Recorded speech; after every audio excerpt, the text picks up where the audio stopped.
வணக்கம். திருமந்திர தொடரை பார்த்துட்டு வரோம் இல்லையா? அதுல 41வது பாடல்.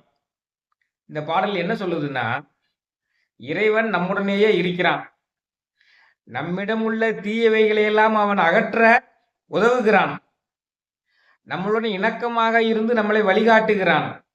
ஆனால் அவைகளையெல்லாம் நாம் உணர்ந்து பின்பற்ற தவறாமல் இருக்க வேண்டும். பின்பற்ற தவறிட்டோம்னா நாம கடை தேர முடியாது. அதான் இதுல சொல்றாரு. ஏப்பா, கடவுள் உன் கூடயே இருக்கிறாரு. அவர் எப்படி இருக்கிறாருங்கிறத சொல்றாரு. கடவுள் உன்னிடம் உள்ள உனக்கு தீங்கு தரக்கூடிய அனைத்தையுமே நீக்குறாரு. அந்த நீக்குவதற்கு நீ அவருக்கு ஒத்துழைப்பு செய்ய வேண்டும். அப்போ கடவுள் உன் கூடையே இருந்து உன்னுடைய தீமையெல்லாம் அகற்றாரு, உன்னை திருத்துறாரு, உன் கூடையே இருக்கிறாரு, உன்னை நல்வழிப்படுத்த விளைகிறார். அதை நீ பயன்படுத்த வேண்டும்னு இந்த பாட்டுல சொல்றாருங்க. வேற ஒண்ணும் இல்ல. ஒவ்வொரு விதமாகவே இறைவனை எப்படியெல்லாம் நாம் அணுக வேண்டும்ங்கிறத ஒண்ணு ஒண்ணா சொல்லிட்டு வர்றாரு. இறைவன் உன் கூடயே இருக்கிறாரு. உன்னுடைய தீமைகளை பூரா, உனக்கு வரக்கூடிய தீங்குகளை பூரா அவர் நீக்கிறாரு. உன்னை வழிநடத்துறதுக்கு அவர் முயற்சி செய்கிறாரு. ஆனா நீ அதை பின்பற்ற வேண்டுமே அப்படிங்கிற ஆதங்கத்துல பேசுறார். அதுக்கு அவர் 2 உமானங்களை சொல்றாரு பாருங்க. 3 உமானங்களை சொல்றாரு.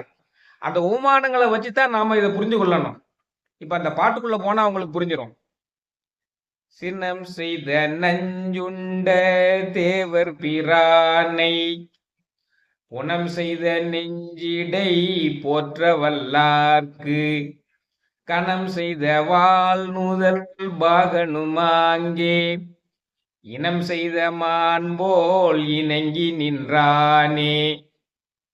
முதல் வரியில சிவபெருமான் நஞ்சு உண்டத சொல்றார்.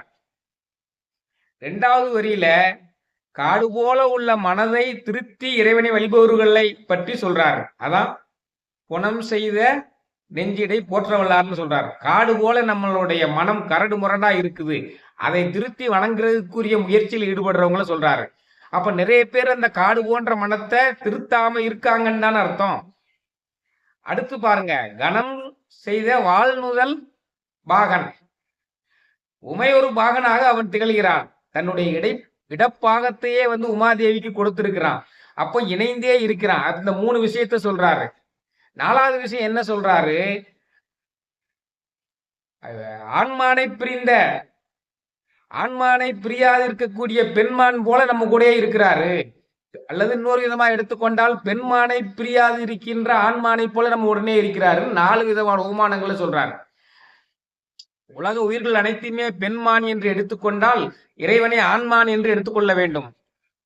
அப்போ அந்த பெண்மானை பிரியாது இருக்கக்கூடிய ஆண்மானை போல இருக்கிறார். இந்த 4 உமானங்களை ஏங்க சொல்றாருன்னு சிந்தித்து பார்த்தோம்னா இந்த அற்புதமான திருமந்திரத்தை இன்னும் சுவைக்க முடியும், அதை பின்பற்ற முடியும். சினம் செய்த நஞ்சுண்ட தேவர் பிரானை. தேவர்களும் அசுரர்களும் திருப்பார்கடலை அந்த மந்திரமலையை மத்தாக கொண்டு வாசுகி பாம்பை கயிறாக கொண்டு கடைந்தார்கள். தேவாமிர்தத்தை வேண்டி சாவா மருந்து வேண்டும்னு அந்த தேவாமிர்தம் வேணும்னு செஞ்சாங்க. அதுல பல அற்புதமான பொருள்கள் எல்லாம் தோன்றினாலும் முதல்ல ஆழகால விஷம் தோண்டியது. அந்த விஷம் அனைவரையும் துரத்தியது. அனைவரும் ஓடி ஒளிந்தார்கள். அவர்கள் சிவபெருமானிடம் சரணடைந்தார்கள். அந்த தேவர்கள் அவர்களை காப்பதற்காக அந்த நஞ்சினை உண்டான், நஞ்சுண்ட தேவர் பிரான். இந்த உமானத்தை எதுக்கு சொல்றாரு? நம்மை காப்பதற்காக நம்மிடம் உள்ள நஞ்சு போன்ற தீய குணங்களை எல்லாம் அவன் ஏற்றுக்கொண்டு நம்மளை நல்வழிப்படுத்துவான். நஞ்சு போன்ற தீய குணங்கள்லாம் எது? அழுக்காறு, அவா, வெகுளி, இன்னாச்சொல் 4ம் இழுக்கா இயன்றது அறம்.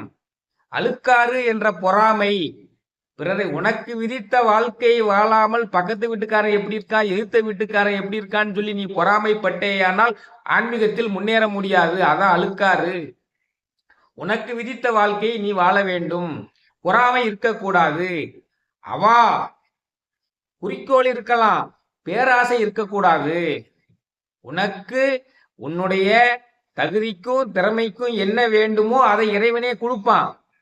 உன்னை விட திறமையிலும் தகுதியிலும் கூடினவங்களை பார்த்து நீங்க பேராசைப்படக்கூடாது. அதான் அழுக்காறு, அவா, வெகுளி. கோபப்படக்கூடாது. மனதோடு கோபம் நீ வளர்த்தாலே பாவம், மெய்யான அன்பே தெய்வீகமாகும். அப்ப தேவையில்லாம கோபப்படக்கூடாது. இன்னா சொல், தீய சொற்களை பேசக்கூடாது. தீயினார் சுட்டபுண் உள்ளாரும் ஆறாதே, நாவினால் சுட்டவடு. நாவினால் யாரையும் சுடாமல் இருக்க வேண்டும். இத்தகைய தீய குணங்களை எல்லாம் காப்பதற்கு அந்த இறைவன் அந்த நஞ்சினை உண்டு தேவர்களை காத்தது போல் நம்மளுடைய தீய குணங்களை எல்லாம் எடுத்துக்கொண்டு நம்மளை வழிநடத்த தயாராக இருக்கிறான். நாம் இறைவனை நினைத்து கொண்டிருந்தால் இந்த தீய குணங்கள் நம்மளை அண்டாது என்பதற்காக இதை சொல்கிறார். சினஞ்செய்த நஞ்சுண்ட தேவர் பிரானை புனம் செய்த நெஞ்சிடை போற்ற வல்லாருக்கு. புனம் செய்த நெஞ்சிடை போற்ற வல்லாருக்கு. காடுமேடா இருக்கக்கூடிய நம்மளுடைய மனதையெல்லாம் திருத்தி செம்மைப்படுத்தி இறைவனை நாட வேண்டும். கரடு முரடா இருக்கக்கூடிய நம்மளுடைய மனம் என்னது? நான் என்ற ஆணவம், என்னுடையது என்ற கர்வம். இந்த உலகத்தில் உள்ள பொருள்கள் எல்லாம் இறைவனுக்கு சொந்தமானவை. நாம் அனுபவிக்க மட்டுமே பாத்தியப்பட்டவர்கள். நமக்கு என்று ஒன்றுமில்லை என்று நினைக்க வேண்டும். நம்மளுடைய மனதை திருத்த வேண்டும். கரடுமுரடான கானகத்தை திருத்தி சமன் செய்து உழவுக்கும் தொழிலுக்கும் பயன்படுத்துவது போல கரடுமுரடான நம்முடைய மனதை, நம்மளுடைய மனதில் உள்ள ஆணவம், கண்மம், மாயை இவையெல்லாம் நீக்குமாறு செய்து நல்ல மனதுடன் இறைவனை நினைக்க வல்லாருக்கு. மனதை திருத்தி இறைவனை நினைக்க வல்லாருக்கு. கணம் செய்த வாழ்நுதல் பாகனும் ஆங்கே. தன்னுடைய இடப்பாகத்தை யாருக்கு கொடுத்திருக்கிறான்? உமாதேவிக்கு கொடுத்திருக்கிறான். அது ஆகுபெயர். அவனே நம்முடைய உள்ளத்திலும் உடம்பிலும் இருப்பான். நம்மளுடைய அதாவது கடவுள் பாதி மிருகம் பாதின்னு சொல்றாங்களா இல்லையா? அதே மாதிரி நம்முடன் மூன்று விதமான குணங்கள் இருக்கிறது. தேவகண குணம், மனுஷ குணம், அசுர குணம் இருக்கிறது. நீ எதை பழகுகிறாயோ அந்த குணமே மேலோங்கும். நீ இறை சிந்தனையோடே இருந்து தர்ம சிந்தனையோடே இருந்தால் தேவகுணமே உன்னிடம் மேலோங்கி நீ தேவனாகவே இருப்பாய், தேவனாகவே ஆகுவாய். நீ மனிதனாக நற்சிந்தனையுடன் இருந்தால் அதற்கு அடுத்தபடியாக மனித குல மேம்பாட்டிற்கு உதவக்கூடியவனாக இருப்பாய். நீ தீயவர்களையே எண்ணிக்கொண்டிருந்தால் அசுரனாகவே மாறிவிடுவாய். அதை நீ யாராக மாற வேண்டும் என்பதை நீதான் தீர்மானிக்கிறாய். அதான் கணம் செய்த வாழ்நுதல் பாகனும் ஆங்கே. அந்த உமாதேவிக்கு இடப்பாகத்தை கொடுத்தது போல் இறைவனே உன்னுடன் இருக்கிறான். உன்னில் பாதியாக இருக்கிறான். நீயாகவே இருக்கிறான். நீ அவனை நினைத்து கொண்டிருந்தால் நீயும் இறைவனாகவே ஆகலாம், இறைவனாகவே இருக்கலாம். அப்படி இருந்தால் இனம் செய்த மான் போல் இணங்கி நின்றானே.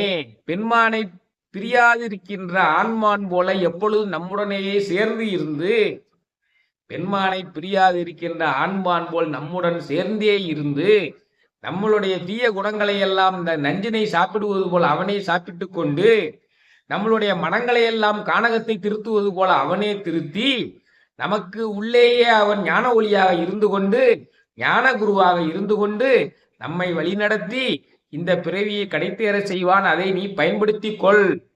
முயற்சி திருவனையாக்கும், முயற்றின்மை இன்மை புகுத்திவிடும் என்று இதை சொல்கிறார். நீ இறைவனை சேர வேண்டும் என்ற முயற்சியுடனும் இறை சிந்தனையுடனும் நல் மனதுடனும் நல் வாக்குடனும் இருக்க வேண்டும் என்பதுதான் இந்த பாடலினுடைய சாராம்சம். என்ன அற்புதம்!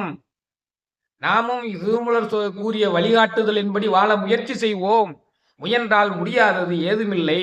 இப்பொழுது இந்த பாட்டு நன்றாக விளங்கியிருக்கும் என்று நினைக்கிறேன். சினம் செய்த நஞ்சுண்ட தேவர் பிரானை உணம் செய்த நெஞ்சிடை போற்ற வல்லார்க்கு கணம் செய்த வாழ்நுதல் பாகனுமாங்கே இனம் செய்த மான் போல் இணங்கி நின்றானே. மற்றும் ஒரு திருமந்திர பாடலை எடுத்துக்கொண்டு விரைவில் சந்திக்கிறேன். அதுவரை மேன்மைகள் சைவ நீதி விளங்குவதற்கு அனைவரும் இந்த கருத்துரைகளை எல்லாம் சைவ சித்தாந்தத்தை விரும்புவோர்கள் அனைவருக்குமே பயிருங்கள் என்று வேண்டுகோள் விடுக்கிறேன். வான்முகில் வளாது பெய்க, மலிவளம் சுரக்க, மன்னன் கோன்முறை அரசு செய்க, குறைவிலாது உயிரல் வாழ்க, நான்மறை அறங்கள் ஓங்க, நற்றவம் வேள்வி மல்க, மேன்மைகொள் சைவ நீதி விளங்குக உலகமெல்லாம். மேன்மைகொள் சைவ நீதி விளங்குக உலகமெல்லாம். மேன்மைகொள் சைவ நீதி விளங்குக உலகமெல்லாம். நன்றி, வணக்கம்.